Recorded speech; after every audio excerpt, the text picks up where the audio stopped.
So you want to buy a property, but there's a tenant living in it. Well, what do you do now? In this video, I'm going to tell you absolutely everything you need to know about buying a tenanted property or selling a tenanted property for that matter, because a lot of the landlords also don't know what it is they need to do and the risks that are involved with either buying or selling a tenanted property. And I'm going to go over all of those things right after I ask you to please hit the subscribe button. Just by doing that, you'll instantly be entered into our 1,000 subscriber giveaway. You can book a call with me in the description down below if you're interested in looking at investment properties or have any questions about real estate. And if you're a first-time buyer, we have our Informed Buyer's Guide free for you to download right now. Also, down below in the description. Really quick before the video continues, I'm gonna donate $1 during the entire month of October for any like that a video gets that's published within this month. All of that money is gonna go directly to the Surrey Food Bank in replacement of our annual fundraiser that we normally would do, but we can't due to the virus. So if you want me to give $1 to the Surrey Food Bank up to $2,500, you can do so right now by clicking like on this video before October 31st. And if you yourself would like to donate to the food bank this year, you can do so down below using the link in the description. Thank you so much for helping me bring awareness to the Surrey Food Bank and those in need. Now back to the video. Okay, before I begin, I'm going to say I'm not a rental agent. It's actually two different licenses in BC. Real estate agents like myself are a sales rep. We do selling and purchasing of properties. There's a separate license required in order to do tenancies and rentals. So I'm not going to say I'm giving any sort of advice. I'm going to look at it from the side of you purchasing a property or selling the property, not from the tenancy side. Okay, so let's set it up like this. You want to buy a property and you really like it, but it's tenant occupied. Well, what does that mean for you? Getting into it, the first thing you need to know is you can give notice to a tenant to get out of the property or evict them out of the property if you are an owner intending to move in. And that notice needs to be 60 days. So let's say today is November the 1st. You get an accepted offer on the property and you remove your conditions on the 6th. The current owner and landlord now gives notice to the tenant on the 7th that you're going to be buying the property. Well, you better make sure that you know exactly when your completion and possession dates are and that you're not getting that property with the current tenant living in. Most people think 60 days means if they gave notice on the 7th, that on either the 7th or the 8th of January, 60 days later, that you would be able to take possession. But the 60-day clock doesn't start running until the 1st of the next month. So you wouldn't even be able to be into the property until February 1st. And there's absolutely nothing you can do about that because the Tenancy Act overrides your contract of purchase and sale. And this is only also if the tenancy is month to month. If there is a fixed term lease, there is no getting out that tenant until the end of the fixed term lease at the absolute soonest. So you could complete on the sale earlier, but you would be then taking on the tenant if they didn't agree to leave. There is something else called a mutual release where the tenant may want to leave and the landlord may also want them to leave, but those are very, very rare. And usually a tenant will require what we call 60 days clear notice. Now, if you're buying that property for investment, you now, believe it or not, have to take on that tenant. If you're buying to move into the property, that's fine. You can serve notice because you're moving into the property as the owner, but you cannot evict that tenant for the purposes of renting for a higher rate. This is where there's a lot of bad actors. A lot of people say, oh, no, I plan on moving into it. And then we find out it was a rich investor that bought the property.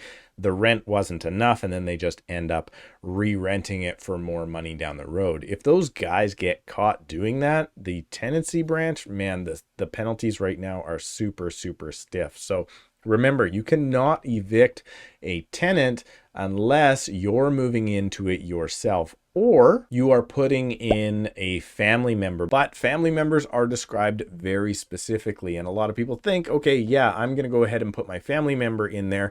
Here's my brother. He's going to move on in. Well, that's not the case. At law, family is defined as mother, father, son, daughter. That's it. So other family doesn't count. If you're looking to house your great Uncle Bob and he needs your help in order to do so, unless he's on title of the property, you can't evict a tenant in order to put him into that property. So getting back to the fact that if you're an investor, believe it or not, if you're selling a property as an investor and it's tenanted and you're looking to sell to another investor, if your tenant has been there for a very long time and their rent is not very high, that will actually devalue your property.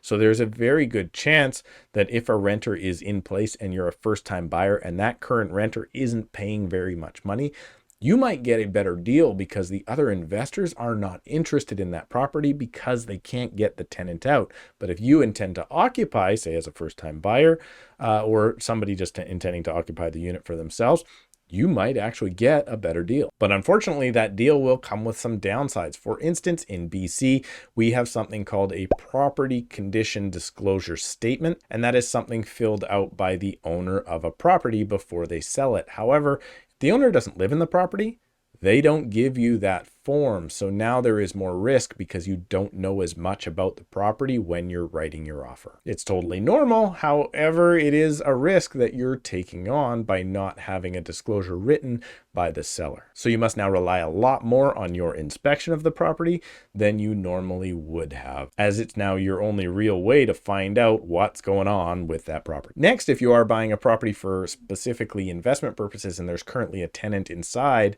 that particular property, you're going to want to check the Strata bylaws to see if the rental can continue to the new landlord. A lot of landlords are grandfathered in as the first purchasers from the developer. However, in BC, we can still rule out rentals in older buildings. So you're going to want to make sure that the Strata has not currently ruled out rentals for you as the new owner, because the previous owner could have been exempt from the rental restrictions. Next, as I said earlier, the Tenancy Act overrides anything to do with the contract of purchase and sale. So there's a very good chance that you're going to want to complete on the property after the tenant is out rather than before the tenant is out, because if the tenant doesn't leave, now you as the new owner need to go through the channels in order to get that tenant out. You're also going to want to make sure that the current landlord serves proper notice in the proper ways for when you go to move into the property and you want the tenant out, because wrongful eviction penalties these days can be quite substantial. I've heard even to the tune of up to 12 months rent. And if you're now the current owner, that could come back on you. Should you remind them you're not an expert on rentals? But of course, you should talk to a property manager or somebody that is an expert on rentals, or go to the Residential Tenancy Act's website to find out more information. And the top thing you need to know if you're buying a tenanted property and you plan on continuing the tenancy is no, you cannot go to the tenant and ask them to pay more rent. How rents are increased are limited by the government and heavily regulated, and they're also done on an annual basis. So you can't just go in and increase the rent because that tenant's not paying enough. You also can't evict them because they're not paying enough. So this goes back to my point earlier of if the property is currently under rented, the current market rental price, it may actually be devalued and you may not want to pay a ton of money if that tenant's been there for multiple years. So please remember just the one thing I want you to remember from this whole thing. The Tenancy Act is more important than your contract with the seller or the buyer for that matter. You can't just do what you want. What you need to do is deal with the tenancy branch if you're selling an investment property or buying an investment property to find out what your rights are, because I guarantee you the tenants have more rights than the owners do. And most people naive to the market don't understand that that is the case. If you have questions specifically about buying or selling an investment property, please reach out. You can book a call with me right down below in the description. Check out another couple of videos while you're here on the channel. Make sure you hit the like button to help me help the food bank this month, and we'll see you in a couple of days.